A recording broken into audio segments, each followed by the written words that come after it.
తెలుగు రాష్ట్రాల్లో అతిపెద్ద lift manufacturer lifts ట్రై.com dealership కూడా ఇవ్వబడును. గుంటూరుకు చెందిన బోరుగడ్డ అనిల్ కుమార్ తప్పుడు మెడికల్ సర్టిఫికెట్స్ తో హైకోర్టు నుంచి మధ్యంతర బెయిల్ పొందారని నిర్ధారించుకున్న పోలీసులు అతని ఆచూకీ కోసం ఆరా తీస్తున్నారు. గుంటూరు రాజేంద్రనగర్, వేళాంగిణి నగరంలోని అతని ఇళ్లకు వెళ్లి చూడగా తాళాలు వేస్తున్నాయి. కుటుంబ సభ్యులెవరూ కూడా స్థానికంగా అందుబాటులో లేరని ఫోన్లను స్విచ్ ఆఫ్ చేసినట్టుగా గుర్తించారు. అనంతపురం 4వ పట్టణ పోలీసులు నమోదు చేసిన కేసులో రాజమహేంద్రవరం కారాగారంలో రిమాండ్ ఖైదీగా ఉన్న అనిల్ తన తల్లి ఆరోగ్యం బాగోలేదని ఫిబ్రవరి 15న మధ్యంతర బెయిల్ పొందారు. తల్లికి సీరియస్ గా ఉందని మధ్యంతర బెయిల్ మరోసారి పొడిగించాలంటూ గుంటూరు లలిత సూపర్ స్పెషాలిటీ ఆసుపత్రి chief cardiologist PV Raghava Sharma జారీ చేసినట్లుగా మెడికల్ సర్టిఫికెట్ ను బెయిల్ పిటిషన్ తో జతపరిచి న్యాయస్థానానికి సమర్పించగా న్యాయమూర్తి మార్చి 11 వరకు బెయిల్ గడువు పొడిగిస్తూ ఉత్తర్వులిచ్చారు.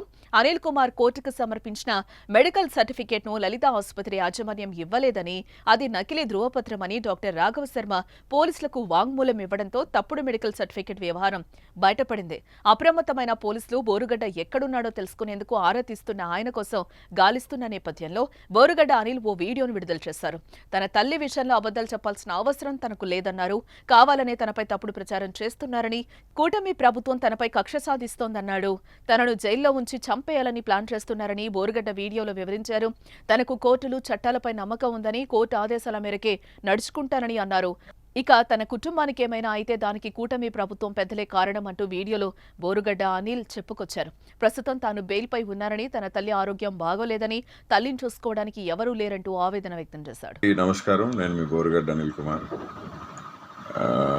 గత 4 నెలలుగా కుటుంబ ప్రభుత్వం నాపై కక్ష సాధింపు చర్యలు చూస్తూ ఉన్నారు. ఫిబ్రవరి 14వ తారీఖు ఇంటర్మ్ బెయిల్ మీద నేను బయటికి రావడం జరిగింది.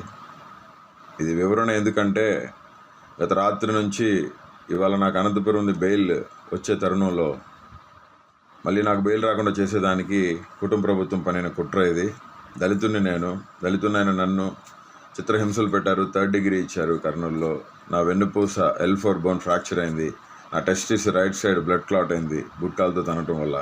ఆల్ ఇండియా మెడికల్ సైన్సెస్ వారు నివేదిక ఇచ్చారు. ఆ నివేదికను కోర్టు వారికి సబ్మిట్ చేశాం, హైకోర్టు వారికి. ఈ పరిస్థితుల్లో మా తల్లి అనారోగ్యానికి గురైపోయి డయాలసిస్ చేసి యాంజియోగ్రామ్ చేసిన సెట్ కాని పరిస్థితుల్లో ఆమెకి సర్జరీ చేశారు. 16వ తారీఖు 17వ తారీఖులో సర్జరీ జరిగింది. 14వ తారీఖు నేను ఇంటర్మ్ బెయిల్ మీద రావడం జరిగింది.